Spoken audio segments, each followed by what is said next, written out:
Hello दोस्तों, real वाला 2.1 में आपका स्वागत है।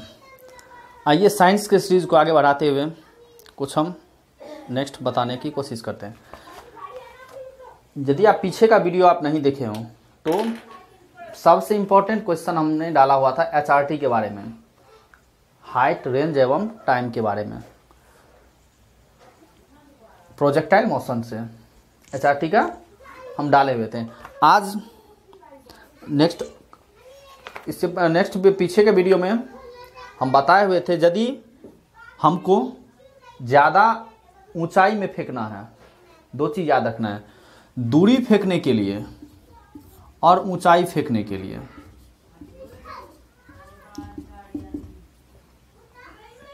दो चीज़ याद रखना है, दूरी के लिए, ऊंचाई। प्रोजेक्टाइल मोशन में यदि हमको ज़्यादा दूर फेंकना हो तो थीटा इक्वल टू 45 डिग्री होना चाहिए। यदि हमको ज़्यादा दूर फेंकना हो थीटा इक्वल टू 45 बताए थे प्रोजेक्टाइल मोशन के बारे में, ऐसे करके था। यहाँ से फेंक रहा है,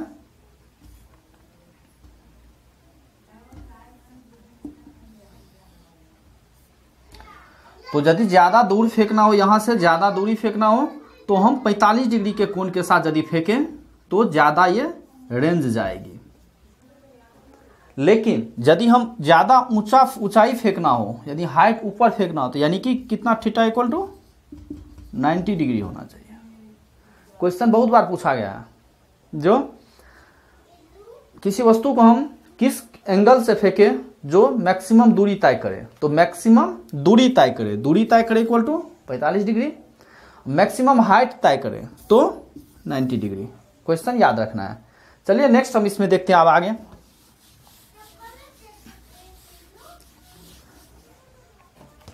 नेक्स्ट इसमें है वृत्तीय गति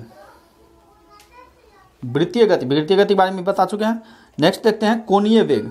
तो कोणीय वेग का डिफिनेशन एग्जाम में कभी नहीं पूछा गया, तो कोणीय वेग का डिफिनेशन भाई लिखो। सिर्फ क्या याद रखना है, कोणीय वेग को ओमेगा से डिनोट किया जाता है। क्या चीज से? ओमेगा। कोणीय वेग को क्या चीज से डिनोट किया जाता है? ओमेगा से। और ओमेगा फार्मूला क्या आता है? Omega equal to theta by t. Exam में ये भी पूछ सकता है, कोणीय वेग equal to theta by t. Next क्या पूछ सकता है? v बराबर omega into r, sorry small r. ये 3 क्वेश्चन कोणीय वेग से पूछा जाएगा। कोणीय वेग को क्या चीज से डिनोट करते हैं? ओमेगा से। ओमेगा इक्वल टू क्या होती है? थीटा बाय टी, या ओमेगा इक्वल टू भी equal to omega into r. भी क्या है? रेखीय चाल इक्वल टू कोणीय चाल गुना त्रिज्या। तो 3 क्वेश्चन इसमें से ज्यादातर इंपॉर्टेंट क्वेश्चन रहता है भी बराबर ओमेगा इंटू आर। भी है, भी equal to omega into r. भी बोले तो रेखीय चाल इक्वल टू कोणीय चाल गुना त्रिज्या। चलिए यहाँ तक इसमें क्वेश्चन क्लियर। इससे आगे इसमें कुछ नहीं पूछने वाला है। नेक्स्ट हम आते हैं न्यूटन के गति के नियम पे। तो न्यूटन के गति के नियम को याद नहीं करना है भाई। न्यूटन गति का नियम फर्स्ट नियम क्या है, सेकेंड नियम है, उसको याद नहीं करना। याद आप लोग 5-6 क्लास से ही याद करते आ रहे हो। न्यूटन गति का नियम सब जगह सेम ही है। सिर्फ इसमें याद क्या करना है, प्रिंसिपिया नाम के बुक किसके द्वारा लिखा गया था? न्यूटन के द्वारा लिखा गया। फर्स्ट क्वेश्चन, प्रिंसिपिया बुक के राइटर न्यूटन। 1687 में न्यूटन का जो गति का नियम है, न्यूटन गति संबंधित क्वेश्चन पूछ सकता है।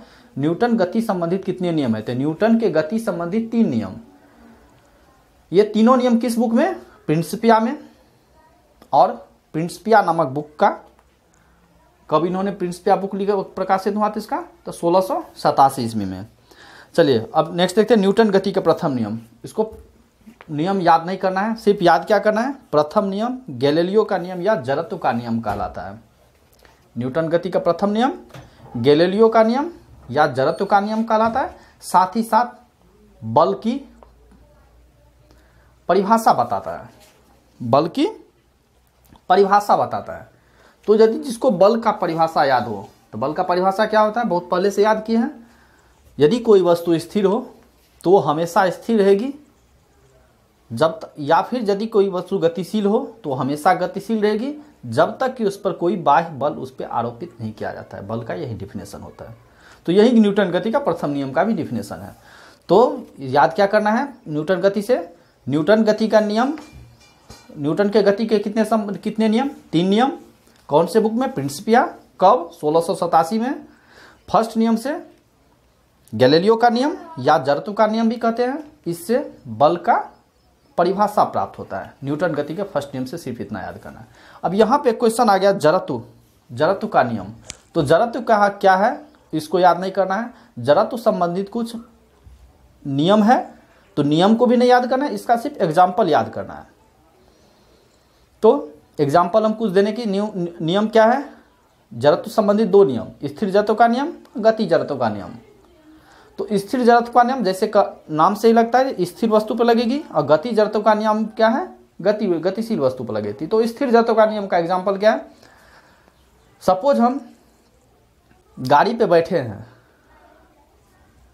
गाड़ी रुकी हुई है उस पर हम बैठे हुए यानी स्थिर रूप में बैठे हुए हैं, एकाएक गाड़ी चलना प्रारंभ कर दे तो हम क्या आगे झुकेंगे या फिर पीछे झुकेंगे। ऑब्वियसली हम क्या करेंगे, जैसे गाड़ी पर बैठे हुए गाड़ी स्थिर में है, गाड़ी स्टार्ट हो जाए तो हम क्या होंगे, पीछे की ओर झुक जाएंगे। यानी इसको हम जड़त्व के, स्थिर जड़त्व के नियम का एग्जाम्पल बताएंगे। फिर बताते हैं, जैसे हम कहीं घुड़सवार घोड़ा पर बैठा हुआ है, एकाएक घोड़ा चलना प्रारंभ कर दे तो वो पीछे की ओर झुक जाएगी, स्थिर जड़त्व का नियम। बहुत सारा इसका एग्जाम्पल है, एग्जाम में भी यही एग्जाम्पल से पूछा जाता है। जो जैसे एग्जाम्पल इसमें लिखा हुआ है, स्थिर जड़त्व का, ठहरी हुई मोटर या रेलगाड़ी के अचानक चल पड़ने पर उसमें बैठा है पीछे की ओर झुक जाती है। बहुत सारा कंबल को हाथ से पकड़कर डंडे से पीटने पर धूल के कण झड़कर निकल जाती है। क्या कारण है, तो सब स्थिर जड़त्व का कारण है। नेक्स्ट गति जड़त्व, गति जड़त्व मतलब गतिशील वस्तु पर। जैसे हम बाइक से जा रहे हैं, जाते जाते क्या हुआ, एकाएक ब्रेक मार दिए, ब्रेक मारे तो क्या हुआ, तो आगे की ओर झुक जाते हैं, पीछे में बैठा हुआ आदमी आगे की ओर गिर जाता है, मतलब वो गति जड़त्व के नियम के तहत आता है। तो एग्जाम्पल पूछा जाएगा, बहुत सारा एग्जाम्पल है, आप लोग खुद ध्यान रखोगे जो कौन से एग्जाम्पल हो सकता है जो कि गति के रूप में जो हो, यानी गति होते होते एकाएक स्थिर हो जाए, गति जड़त्व। स्थिर रहते हुए एकाएक गति में आ जाए तो वो स्थिर जड़त्व कहलाता है। इसमें याद रखना है, स्थिर जड़त्व में आदमी पीछे की ओर झुकती है, गति जड़त्व में आदमी आगे की ओर जाती है। क्वेश्चन पूछ सकता है, स्थिर जड़त्व में आदमी पीछे की ओर, गति जड़त्व में आगे की ओर झुकती है। चलिए नेक्स्ट क्वेश्चन है इसमें संवेग के बारे में। तो संवेग के बारे में कुछ एग्जाम्पल नहीं पूछना, संवेग के बारे में कुछ डिफिनेशन नहीं पूछता, सिर्फ संवेग को याद करना है। संवेग को P से डिनोट करते हैं, इसमें नहीं लिखा हुआ है। संवेग को P = m/v होता है, फार्मूला से भी याद रखना है। संवेग = द्रव्यमान गुना वेग, सिर्फ यही याद रखना है। संवेग = द्रव्यमान गुना वेग, और इसका SI मात्रक, द्रव्यमान का मात्रक किलोग्राम, वेग का मात्रक मीटर प्रति सेकेंड। तो यह क्या होगा, इसका SI मात्रक किलोग्राम मीटर प्रति सेकेंड। संवेग का मात्रक किलोग्राम मीटर प्रति सेकेंड, और ये एक सदिश राशि है। सदिश के बारे में एक छोटा सा ट्रिक समझ लें, जो यदि सदिश के बारे में आप कुछ नहीं जान रहे हो तो याद रखना है, जिसमें वो वर्ड लगा हो वो अक्सर वो सदिश में काउंट होता है। जिसमें वो वर्ड है, जैसे संवेग, आवेग, वेग, उसके बाद द्रव्यमान, जिसमें वो वर्ड लगा हो वो अक्सर सदिश में काउंट होता है। यदि आपको याद नहीं हो और उसमें वो वर्ड लगा हो तो आप सदिश में उसको काउंट कर सकते हो। नेक्स्ट, न्यूटन गति के द्वितीय नियम। डिफिनेशन याद नहीं करना है, सिर्फ द्वितीय नियम से संबंधित कुछ बातें याद करना है। न्यूटन के गति के द्वितीय नियम से बल का परिभाषा प्राप्त होता है। न्यूटन गति के द्वितीय नियम से बल का परिभाषा प्राप्त होता है। तो बल का परिभाषा क्या है, बल = F = m/a। बल = बहुत सारा एग्जाम्पल पूछा गया है, F = m/a। इससे न्यूमेरिकल भी पूछा गया है। तो याद रखना है न्यूटन की गति के प्रथम नियम से बल की परिभाषा प्राप्त होती है, लेकिन द्वितीय नियम से बल का फॉर्मूला प्राप्त होता है। एग्जाम्पल में पूछता है न्यूटन गति के नहीं बल की परिभाषा किस नियम से प्राप्त होती है, तो परिभाषा फर्स्ट नियम से, फॉर्मूला सेकेंड नियम से। तो इससे हम यदि न्यूटन गति द्वितीय नियम निकालना चाहे तो क्या निकाल सकते हैं, तो द्वितीय नियम क्या कर सकते हैं, तो द्रव्यमान और गुणनफल को बल के रूप में जाना जाता है, यही न्यूटन गति के द्वितीय नियम हुआ। नेक्स्ट इसका कुछ एग्जाम्पल बताने की कोशिश करेंगे। जैसे क्रिकेट खेल के समय क्या होता है, तो खिलाड़ी यदि कैच पकड़ने लगता है तो वह हाथ को पीछे की ओर खींच लेता है, न्यूटन की गति के द्वितीय नियम के कारण, F=m×a के कारण। तृतीय नियम को परिभाषा याद नहीं रखना है, सिर्फ याद रखना है तृतीय नियम को क्रिया एवं प्रतिक्रिया का नियम भी कहते हैं। क्या कहते हैं, क्रिया एवं प्रतिक्रिया का नियम भी कहते हैं। तो तृतीय नियम में क्रिया एवं प्रतिक्रिया के नियम कहलाता है। एक बार फिर तीनों देखेंगे। न्यूटन की गति के संबंधित 3 नियम कौन से बुक में, प्रिंसिपिया बुक में, कब 1687 ईस्वी में। फर्स्ट नियम से बल की परिभाषा प्राप्त होती है। फर्स्ट नियम को गैलीलियो का नियम या जड़त्व का नियम भी कहते हैं। सेकेंड नियम से बल का फॉर्मूला प्राप्त होता है, F=m×a सेकेंड नियम। थर्ड नियम को क्रिया एवं प्रतिक्रिया का नियम कहते हैं। तो थर्ड नियम से संबंधित एग्जाम्पल कौन हुआ, यानी कि थर्ड नियम के कहने का अर्थ क्रिया के विपरीत एवं बराबर प्रतिक्रिया होती है। जैसे रॉकेट छोड़ा जाता है तो क्या होता है, रॉकेट जितने स्पीड से रॉकेट ऊपर जाता है उतना स्पीड से उसके पीछे से उसका एयर फेंकता है, उसका धुआं फेंकता है, आग फेंकती है। तो एक क्रिया के बराबर एवं विपरीत प्रतिक्रिया होती है। एग्जाम्पल में बंदूक से गोली चलाने पर, नाव से किनारे पर कूदने पर, नाव जा रही है उस पर हम यदि किनारे कूदेंगे तो नाव आगे जाएगी, हम पीछे जाएंगे, तो क्रिया बराबर प्रतिक्रिया होगी। तो न्यूटन गति के तृतीय नियम। नेक्स्ट हम आते हैं संवेग संरक्षण का हम पूछने जाते हैं। आवेग में वह लगा हुआ है तो यानी कि ये सदिश राशि होगी। चलिए नेक्स्ट आते हैं हम अभिकेंद्रीय बल एवं अपकेंद्रीय बल। बहुत इंपॉर्टेंट क्वेश्चन, अभिकेंद्रीय बल और अपकेंद्रीय बल। तो इसका हिंदी नाम से बेटर होगा आप लोग इंग्लिश नाम याद रखो। अभिकेंद्रीय बल का इंग्लिश नाम सेंट्रीपिटल फोर्स, और अपकेंद्रीय बल का अंग्रेजी में नाम क्या है, सेंट्रीफ्यूगल फोर्स। एग्जाम्पल में अभिकेंद्रीय और अपकेंद्रीय बल अब नहीं पूछता है, पहले पूछा जाता था तो अभिकेंद्रीय बल अपकेंद्रीय बल तो फिर मतलब पूछा जाता, लेकिन अब क्या होता है ना, इंग्लिश नाम पूछा जाता है। तो जिसको इंग्लिश नाम भी याद रहे वही देख, उसमें क्या होता है, अभिकेंद्रीय बल का सेंट्रीपिटल फोर्स और अपकेंद्रीय बल का सेंट्रीफ्यूगल फोर्स। तो अभी हम अभिकेंद्रीय बल के बारे में कुछ बताने की कोशिश। अभिकेंद्रीय बल क्या है, अभिकेंद्रीय बल कहने से ही क्या लगता है, अभिकेंद्रीय यानी अभी केंद्र की ओर बल लगेगा। अभिकेंद्रीय, अभी अब केंद्र की ओर बल लगेगा तो उसको क्या कहेंगे, अभिकेंद्रीय बल।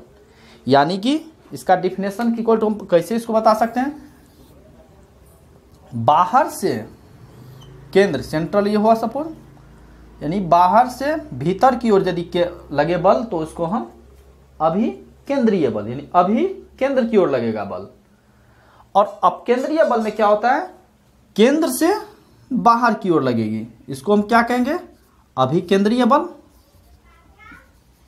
अभिकेंद्रीय बल जिसको हम सेंट्रीपिटल फोर्स कहेंगे। तो अभिकेंद्रीय बल से संबंधित कुछ एग्जाम्पल से आपको शायद अभिकेंद्रीय बल के बारे में कुछ डिटेल पता चलेगा। इसका एग्जाम्पल है, जैसे कुछ एग्जाम्पल लीजिए, जैसे एक सूर्य के चारों ओर पृथ्वी की गति, सूर्य के चारों ओर पृथ्वी की गति, जैसे एक कौन सी बल का एग्जाम्पल है, अभिकेंद्रीय बल के एग्जाम्पल। जैसे एक ये सूर्य हुआ, इसके चारों ओर पृथ्वी की गति, ये पृथ्वी, इसकी गति क्या होती है, अभिकेंद्रीय बल, यानी पृथ्वी केंद्र की ओर सूर्य की ओर बल लगाती है और सूर्य भी इधर की ओर बल लगाती है, जिससे क्या होता है दोनों एक दूसरे को बैलेंस बनाए रहता है, वो अपने रास्ते में चलते रहता है। तो इसे कहते हैं अभिकेंद्रीय बल, यानी केंद्र की ओर सूर्य। बहुत सारा एग्जांपल है, जैसे मौत के कुआं में बाइक राइडर जो बाइक चलाता है बस अभिकेंद्रीय बल के कारण। दीवार जो है केंद्र की ओर बल लगाती है और बाइक राइडर जो होता है वो दीवार की ओर केंद्र बल लगाता है, तो फिर क्या दोनों बैलेंस बना रहता है। नेक्स्ट इसका एग्जांपल, इलेक्ट्रॉन जो नाभिक के चारों ओर घूमता है, किस बल के कारण? अभिकेंद्रीय बल के कारण, सेंट्रीपिटल फोर्स के कारण। याद रखना है, बहुत इंपॉर्टेंट क्वेश्चन। इलेक्ट्रॉन नाभिक के चारों ओर किस बल के कारण चक्कर लगाते हैं? तो सेंट्रीपिटल फोर्स, अभिकेंद्रीय बल। सूर्य के चारों ओर पृथ्वी चक्कर लगाती क्या, किस बल के कारण? अभिकेंद्रीय सेंट्रीपिटल फोर्स। नेक्स्ट, मोड़ पर मुड़ते समय बाइक राइडर को क्या देखते हैं, या साइकिल सवार कोई भी हो, जो भी सवार हो, साइकिल सवार बाइक सवार जो भी हो, यानी कि बाइक मोड़ पे घूमते समय क्या होता है, अंदर की ओर झुक जाती है, यानी कि केंद्र की ओर वो झुक जाती है। बस केंद्र की ओर झुकती, क्या इसका मेन रीजन है? अभिकेंद्रीय बल, सेंट्रीपिटल फोर्स। नेक्स्ट,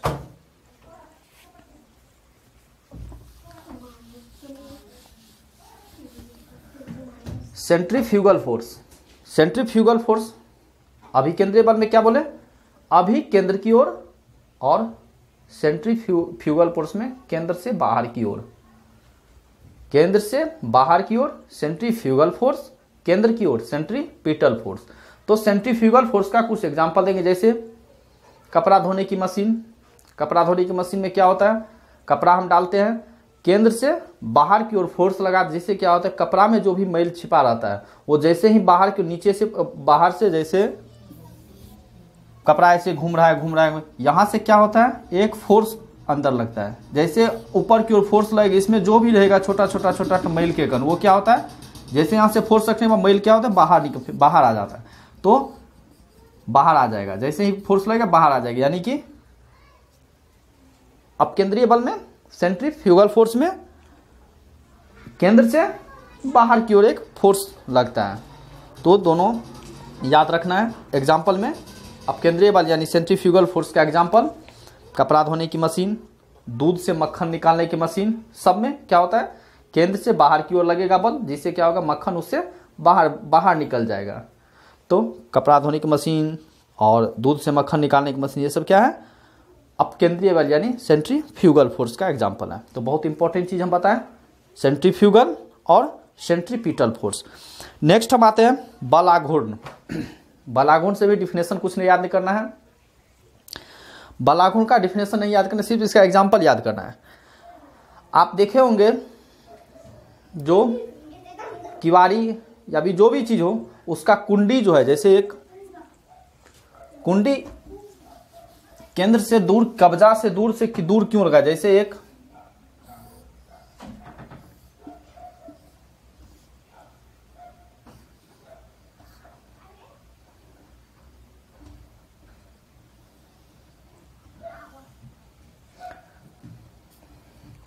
जैसे यहाँ पे क्या रहता है, किवाड़ देखे होंगे, यहाँ पे कब्जा लगा रहता है, ये कब्जा लगा रहता है, ठीक। तो आखिर कभी दिमाग में सोचे, आखिर इसका जो कुंडी है ये खोलने वाला, ये इतना दूर पे क्यों लगा रहता है, क्यों ना हम इसके बीच में लगा के तब खींचते हैं। तो बस इसका मेन रीजन क्या है, बल आघूर्ण, जिसको इंग्लिश में टॉर्क कहते हैं। इसका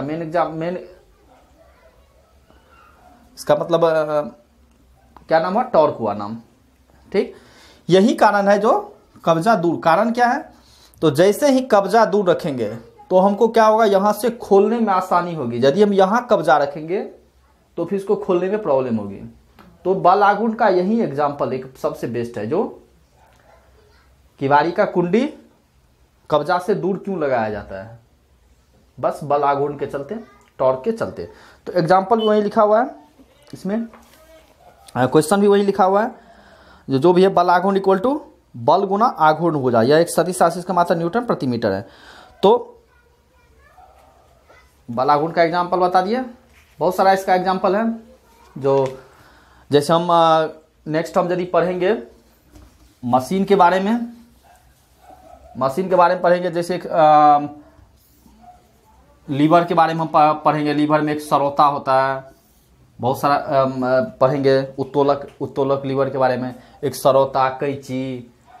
आखिर इस सब में क्या कारण बात है, किसी में देखिएगा यहाँ लगा हुआ रहता है। जैसे हम कैंची देखते हैं, कैंची में क्या रहता है, यहाँ पे एक मेन पॉइंट लगा है, जिसको हम जैसे हम किवाड़ बोलेंगे तो किवाड़ में इसको हम कुंडी बोले, कब्जा बोले तो यहाँ कब्जा लगा, यहाँ कब्जा। आखिर क्या कारण है यहाँ के कब्जा लगा, तो इससे क्या बेनिफिट होगा, यहाँ कब्जा लगाने से क्या बेनिफिट होगा, इसको नेक्स्ट वीडियो में लीवर के बारे में देखेंगे।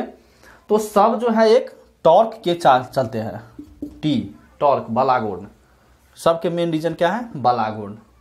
क्यों होता है, क्योंकि इससे जितने ही हम नज़दीक, जितने हम दूर रखेंगे उतना क्या होगा, हमको कम बल लगाने की आवश्यकता होगी। बलागुण इसी को कहते हैं। ठीक, तो नेक्स्ट वीडियो हम देखेंगे सरल मशीन और लीवर के बारे में, उत्तोलक के बारे में देखेंगे। जो उत्तोलक क्या होती है, कितने तरह की होती है, बहुत ही अच्छा एग्जाम्पल के थ्रू हम बताएंगे, बहुत ही अच्छा तरीका से बताएंगे, जो शायद बुक में नहीं लिखा होगा। बुक में आप याद करते करते परेशान हो जाओगे, याद नहीं होगा। लेकिन कुछ अच्छा तरीका, अच्छा ट्रिक के माध्यम हम फर्स्ट श्रेणी, सेकेंड श्रेणी और थर्ड श्रेणी के उत्तोलक के बारे में बताने की कोशिश करेंगे। साथ ही बताएंगे जो आलम्ब, आयाम, भार, ये आखिर क्या होता है। तब तक के लिए नेक्स्ट वीडियो का वेट करिए। जय हिंद। ओके।